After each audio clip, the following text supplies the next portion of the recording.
Nós retomamos hoje aqui no estúdio o debate sobre necropolítica. Olha só, abre aspas. A gente vê hoje um Estado que adota a política da morte, o uso ilegítimo da força, o extermínio. Um Estado que faz a divisão entre amigo e inimigo. É o que a gente vê, por exemplo, nas favelas, nas periferias das grandes cidades brasileiras, nos rincões do país. Nossa polícia substitui o capitão do mato, fecha aspas. Essa análise é de Rosane Borges, jornalista, professora e pesquisadora da Escola de Comunicação e Artes da USP e que nos acompanha hoje aqui no estúdio. Convidamos também o professor de Sociologia e de Filosofia da Fundação Escola de Sociologia e Política de São Paulo, Paulo Nicole Ramírez, que volta ao nosso estúdio. Sejam bem-vindos. Muito obrigada pela presença. É um prazer recebê-los aqui. Boa tarde, obrigado. Obrigada. Boa tarde, obrigada. Eu queria que a gente começasse a explicar o que é necropolítica, falar um pouco sobre necropolítica a partir do que aconteceu em Paraisópolis. E a gente até comentava um pouco aqui no intervalo, e é possível, um exemplo do que é a necropolítica. Posso jogar a bola direto para a Rosane? Vamos falar um pouquinho sobre esse episódio de Paraisópolis, Rosane. O episódio de Paraisópolis, ele é um entre vários, né, da nossa cena cotidiana que a gente poderia dizer como o Estado usa a força para uma política de morte. Ainda que essa política de morte ela não tenha sido conscientemente pensada, né? Porque o caso de Paraisópolis, os meninos, muitos jovens, eles foram encurralados, a polícia fez barreiras, tanto que quem morreu não foram as pessoas de Paraisópolis, e uma vez encurralados, jogaram gás lacrimogêneo, ou seja, foi toda uma estratégia e tática para a morte, né? Ainda que essa morte, repito, não tenha sido calculada. E por que a necropolítica ela é um conceito que se adequa a esse e outros episódios? Porque é um termo que um pensador, o camaronês Attili Bembe, vem utilizando muito como as forças de Estado, o Estado, ele atua junto à sociedade, né? Pelo extermínio, pelo estado de exceção, pelo estado de sítio. E a necropolítica, ela se exerce nas chamadas topografias da crueldade, que são as periferias dos grandes centros, são os morros. A gente não vê o Estado naquela ação violenta e desmedida em bairros de classe média, em bairros de elite. Então, a gente tem aí um problema que incide sobre a população negra e a população pobre, né? Você fala que às vezes não é pensado, mas a partir do momento que a gente tem autoridades governantes do país, de estados no país, falando sobre atirar e matar, que a polícia agora vai atirar para matar, que vai dar o tiro na cabecinha, isso é de uma forma, de fato, um aval para essa violência ser exercida por esses policiais. É isso que acontece. Ela pode não ser pensada pelo agente que está ali na ponta, mas ela é pensada por autoridades que estão pensando o país. É exatamente, porque a gente tem uma política de segurança no país que adota, primeiro, uma política de confronto, né? Uma política de guerra. A gente tem uma coisa ridícula que se chama guerra às drogas, né? Você não tem guerra contra objetos, contra coisas, você guerreia contra pessoas. Então, veja, quando o Estado ele adota uma política de segurança, de confronto, e uma política que ele diz que tem que guerrear, é um Estado que pensa assim, o cálculo é esse, a morte do inimigo. Porque o que a gente vê nesses territórios é que a polícia vê essas pessoas, esses jovens, como inimigas e não como cidadãs.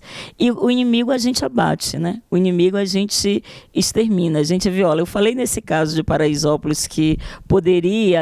porque o que os policiais disseram? Olha, mas eles morreram pisoteados, né? Não morreram com tiros, com bala da polícia. Por isso que eu falei que muitas vezes não é o tiro, mas é a estratégia, um modo de condução de uma intervenção policial, né? Então, ela leva, assim, a esse pensamento, que é um pensamento de Estado, do Estado brasileiro, que a política de segurança é uma política de confronto. Sim. E ela é fadada ao fracasso, porque morrem inocentes de um lado e morrem policiais. E a gente só pode considerar que um Estado que adota a política de segurança a partir do confronto é que vê o outro como inimigo. Agora, a gente tem que saber que outro é esse, né? Sim. Quem são os inimigos do Estado brasileiro? Eu acho que essas questões da necropolítica nos levam a pensar assim, de maneira muito profunda, né? Porque essa inimizade, ela não está pensada em bairros como Moema, né? A forma como a polícia chega, quando chega, é nesses locais. Então, a gente tem aí uma política de morte reservada para os indesejáveis, né? Para os terrivelmente outros. Esse inimigo tem identidade, Tem né? identidade, tem cor, né? Sim. Tem localização geográfica, tem território geográfico, tem idade, né? Agora, Paulo, quando Bolsonaro lançou o partido Aliança pelo Brasil, ele recebeu ali um logo que era todo feito de bala, né? Na época a gente chegou até a comentar com um dos jornalistas que comentam as notícias com a gente, de que era a concretização da necropolítica. E daí, essa semana, surgiu uma nova placa dessa, que é a do ministro da Justiça, Sérgio Moro. Tudo isso é muito representativo, é muito simbólico quando a gente está falando de necropolítica, ou não? Também, né? Mesmo porque a necropolítica não se resume no Brasil, hoje pelo menos, à questão do extermínio da população negra, mas também agentes de esquerda. Eu acho que isso é importante a gente ilustrar. E até mesmo a gente pode parar para pensar com a questão dos portadores de necessidades especiais, né? Vejam o governo cortando ou desejando cortar cotas e tudo mais, né? Agora, o que a professora disse tem um elemento muito importante, né? Ou seja, a necropolítica ela se caracteriza pela determinação dos governos de quem é amigo e quem é inimigo. Esse tipo de definição vai surgir com Carl Schmitt, que é um teórico do Estado nazista, uma espécie de Sérgio Moro do Hitler, né? Mais ou menos isso. E, além disso, quando ele define que a política é a determinação de quem é amigo e inimigo, ele pensa que uma sociedade ela só pode exercer direitos entre iguais. E aqueles que não são iguais, o que pode ser traduzido através de uma questão étnica, ou, enfim, até mesmo questões de gênero, de repente, né? O inimigo ele está afastado, ele precisa ser excluído, apartado da sociedade, ou eliminado.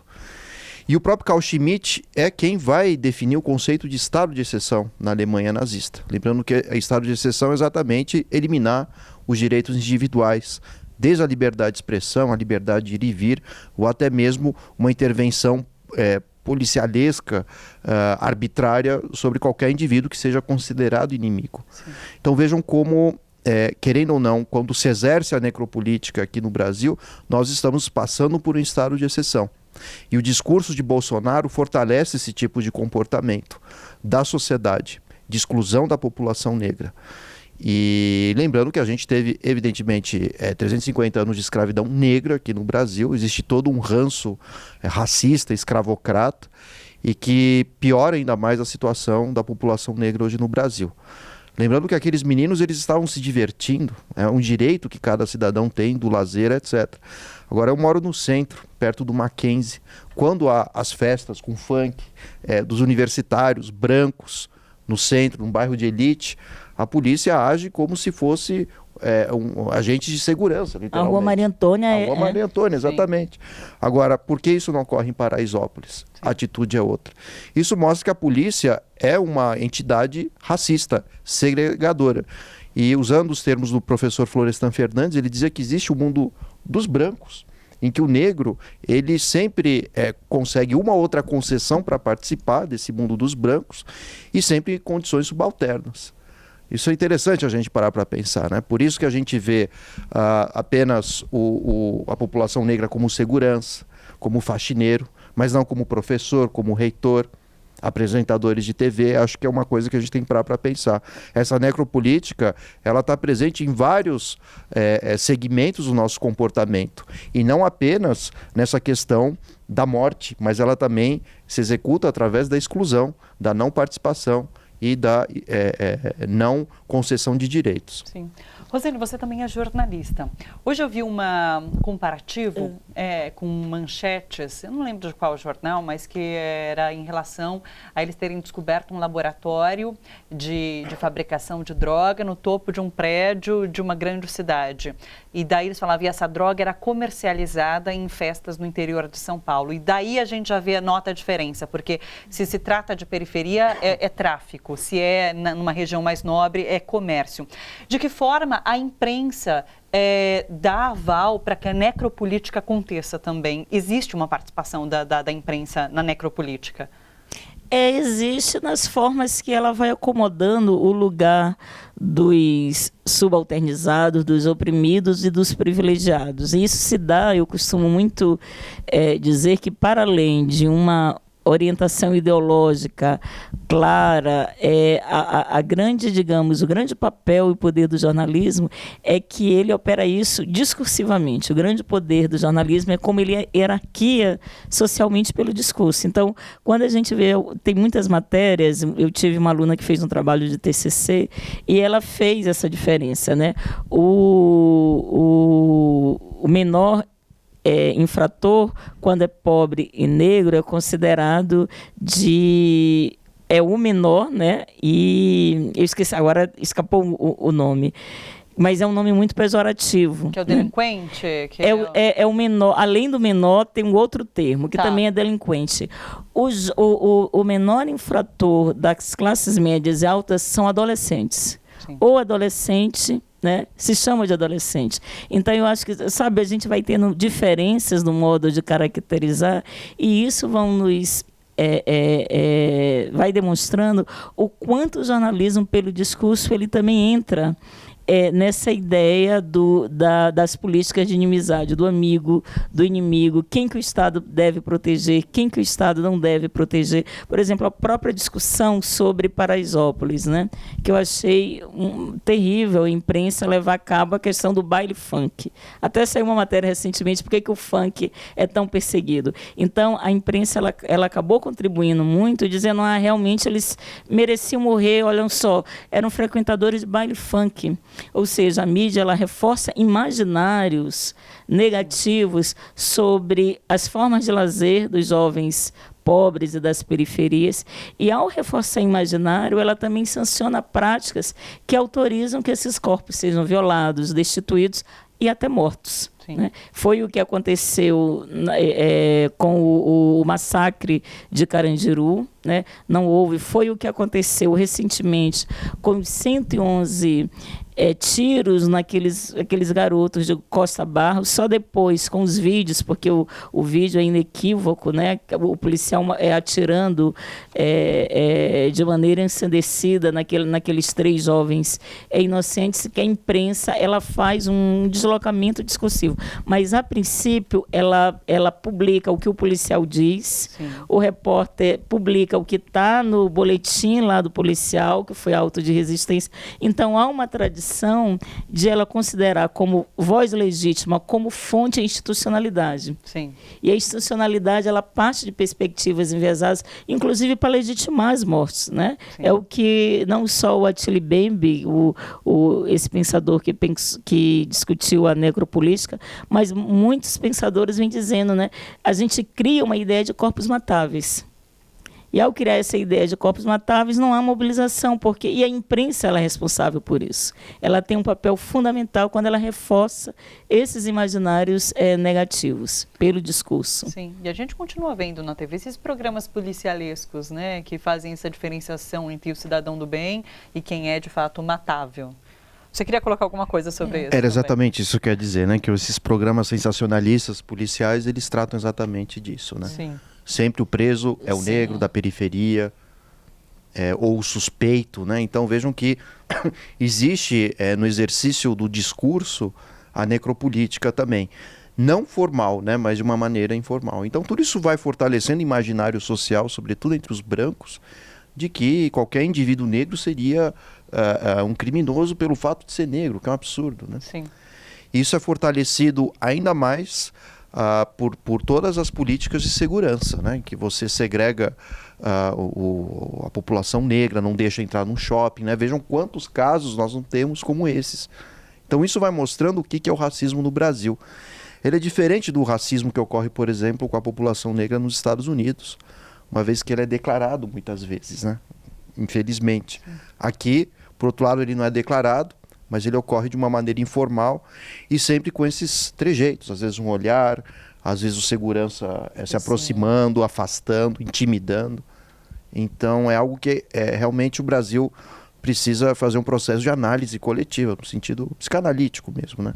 Somos uma sociedade racista. Não existe democracia racial no Brasil. Nesse sentido, a gente tem comentado, inclusive aqui no estúdio, que, apesar de tudo que vivemos, é um momento importante porque estamos vendo que somos racistas, que o país é racista e que, de fato, a gente precisa combater esse racismo que existe, que hoje já não é mais velado, que ele é explícito, de fato, e mais fácil de combater, portanto. A gente estava vendo imagens da Cracolândia, da ação da polícia na Cracolândia, que também podemos dar como exemplo dessa necropolítica que elimina quem é escolhido como inimigo. Agora, você estava fazendo um contraponto, uma comparação, Paulo, entre o nazismo e o que a gente assiste hoje no Brasil. Hoje eu vi uma postagem numa rede social que a pessoa falou assim: até pouco tempo atrás a gente se questionava quem apoiou aquilo tudo que aconteceu naquele momento. E a gente está vivo para assistir pessoas apoiando esse governo por conta disso que está sendo praticado, por conta dessa necropolítica que é praticada e que mata quem é tido como inimigo. Por quê? Bom, muita gente, e lógico que eu não vou citar nomes nem onde, né, mas pessoas que são próximas por questões de ambiente de trabalho, chegam a dizer que não importa o comportamento moral e político de Bolsonaro, o que importa é que as reformas econômicas estão sendo feitas. Então vejam que é uma justificativa instrumental e ao mesmo tempo irracional. Tenho a impressão que, muitas pesquisas já também têm mostrado isso, o índice de rejeição de Bolsonaro cresceu muito do início do ano, ou do momento da eleição até hoje, né? Meio que ficou estagnado agora, né? Mas o que eu tenho a impressão é de que muita gente já se envergonhou de ter votado, se justificou dizendo que não votaria no PT, poderia ter votado em qualquer outro indivíduo, mas escolheram Bolsonaro. Mas hoje, para muita gente, caiu a ficha, né? Sobretudo com a questão indígena, que também não deixa de ser necropolítica, né? Então vejam que, ao se colocar a culpa em ambientalistas, né, muita gente se deu conta de que, como assim, né? O indígena ambientalista jogando fogo na floresta, né? Isso não faz sentido. Então, os que continuam apoiando Bolsonaro, e voltando à sua questão, são desses que nós teremos lembranças. E são pessoas que...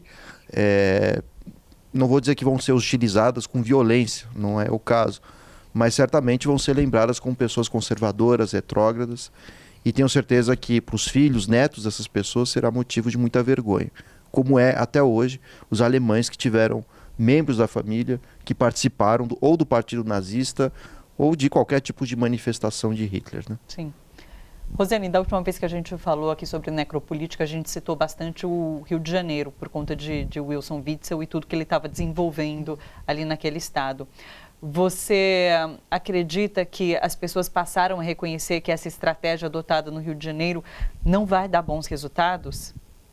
Eu acho que sim. Quem está no Rio de Janeiro, primeiro teve, né, um apoio, né, do que se chama no Rio a Zona Sul, a classe média estabelecida, mas as pessoas estão vendo que é um tipo, voltando a essa ideia do confronto, né, que deixa todo mundo inseguro, né? A política da morte, a política do confronto é uma política que, eu acho que um dos grandes, entre vários legados da Marielle, era apontar isso, né? A Marielle Franco dizia, olha, nós estamos, a política de segurança adotada no Brasil, particularmente no Rio, é uma política fadada ao fracasso. Se gasta muito e se morre, se mata muito.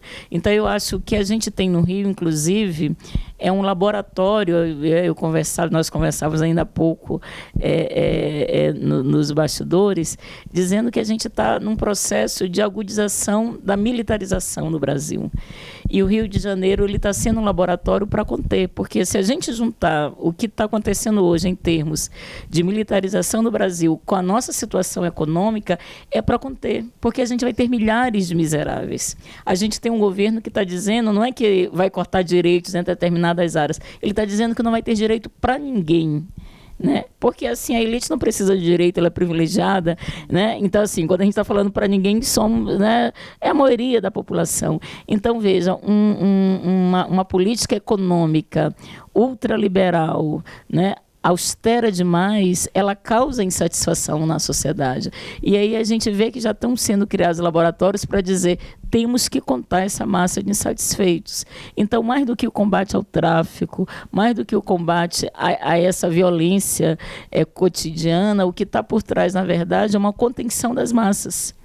Porque, invariavelmente, a gente estava falando há pouco do Chile, o que está acontecendo no Chile, né? O que o neoliberalismo vem apresentando para o mundo. Então, eu acho que o que o Wiltzer faz no Rio, e que muitos estados têm tentando acompanhar, já nos mostra de que é uma política fadada ao fracasso e que vai promover muitas mortes, né? Como já vem promovendo, né? Você acha que a gente vai chegar nesse ponto de convulsão social? A necropolítica e o neoliberalismo levam a isso? Eu acho que, na verdade, já está acontecendo. Já está acontecendo nas franjas do nosso país, já está acontecendo nas periferias do nosso país. Eu acho que tem algo que se fala, né, do vigilantismo contra as pessoas que são operadoras de direitos humanos, que estão sendo muito perseguidas. Isso é real. Mas, veja, a gente tem uma política de vigilância e de morte nas periferias, e que isso já acontece. Sim. A gente já passa, porque eu lembro que muita gente perguntava assim, mas quando é que quando nós seguiremos o exemplo do Chile? Eu disse, mais do que a gente fazer essa pergunta, a pergunta que eu acho que a gente tem que fazer é quando a gente se junta às pessoas que estão nas franjas da sociedade e que já estão em guerra.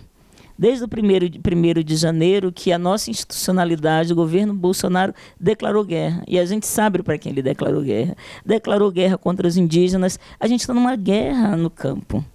Sim. Então, assim, a convulsão ela já está acontecendo. Na verdade, a gente nunca teve um país tranquilo, né? A gente sempre teve áreas e nichos em que a tensão ela sempre foi permanente, mas hoje ela alcança um nível e graus muito elevados. Então, eu acho que eu venho insistindo que a convulsão, essa tensão, ela aumentou de tom desde o 1º de janeiro. Né? E vai continuar aumentando. E vai continuar.